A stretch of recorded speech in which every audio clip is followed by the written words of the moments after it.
ગુજરાતી ન્યૂઝમાં આપનું સ્વાગત છે। ભાવનગર શહેર જિલ્લામાં શાંતિ સદભાવનાપૂર્વક ઈદ ઉલ ફિત્રના પર્વ શાન શૌકત સાથે ઉજવાયો।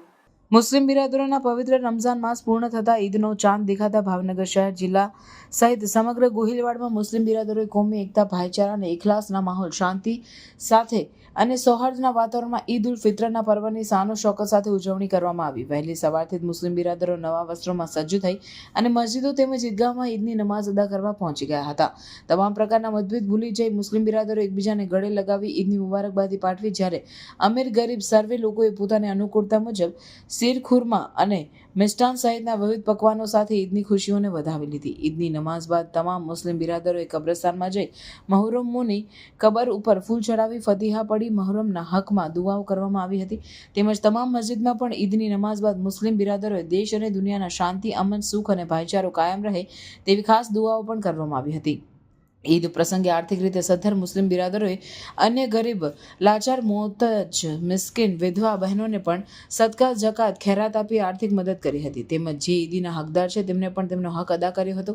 ભાવનગર શહેર જિલ્લાની તમામ મસ્જિદો અને ઈદગાહ નજીકમાં પોલીસ બંદોબસ્ત અને પોલીસ પેટ્રોલિંગ પણ ગોઠવાયું હતું। તેમજ ઈદ અને વાસી ઈદ સહિતના તહેવારો દરમિયાન ઘણા જ મુસ્લિમ પરિવારો સહપરિવાર ઘોઘા, કુડા, બોર તળાવ સહિતના ફરવા લાયક સ્થળોએ પણ લોક સમુદાય ઉમટી પડશે। કેમેરામેન વિજલભાઈ માલકિયા સાથે રિપોર્ટર ફિરોજ મલિક, ભાવનગર। મારું નામ તોફિક રફીકભાઈ શેખ, પૂર્વ પ્રમુખ કસ્બા અંજુમન ઇસ્લામ ભાવનગર। આજે ઈદના પવિત્ર દિવસે અમે ભાવનગરના ભાવેણાવાસી તમામ ભાવેણાવાસીઓને ઈદની મુબારકબાદી પાઠવીએ છીએ। અને હાલ સાથોસાથ સરકારશ્રી દ્વારા જે યુસીસી અંગેનો જે કાયદો પસાર કરવા માટેની જે ગતિવિધિઓ ચાલુ છે તેના ઉપર મુસ્લિમ સમાજ અત્યારે હાલ સખ્ત વિરોધ કરી રહ્યો છે। એનું કારણ ફક્ત ને ફક્ત જેમાં આવરેલા જે 4 મહત્વના મુદ્દાઓ છે, એક લગ્નને લગતા, છૂટાછેડાને લગતા, વારસાઈને લગતા અને ખાસ કરીને લિવ ઇન રિલેશનશીપને લગતા આ તમામ મુદ્દાઓ છે તે અમારા ઇસ્લામ ધર્મના પવિત્ર કિતાબ એટલે કે કુરાન શરીફની બિલકુલ વિરુદ્ધ છે, વિપરીત છે। એટલે મુસ્લિમ સમાજ આનો વિરોધ કરી રહ્યું છે।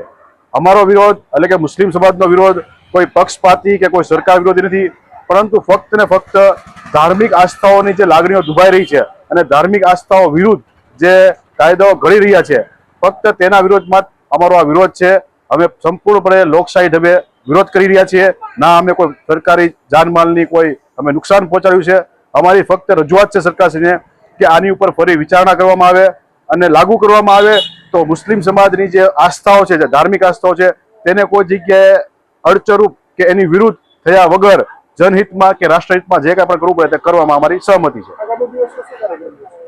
આગામી દિવસોમાં જો સરકારશ્રી દ્વારા હજી પણ આ કાયદાને અંદર અમલવારી કરવા માટેનું ફૂલ પ્રેશર કરવામાં આવશે તો અમે સ્ટેટ લેવલે એટલે કે રાજ્ય લેવલે આનો સંપૂર્ણ વિરોધ કરશું અને સમૂહમાં વિરોધ કરવામાં આવશે।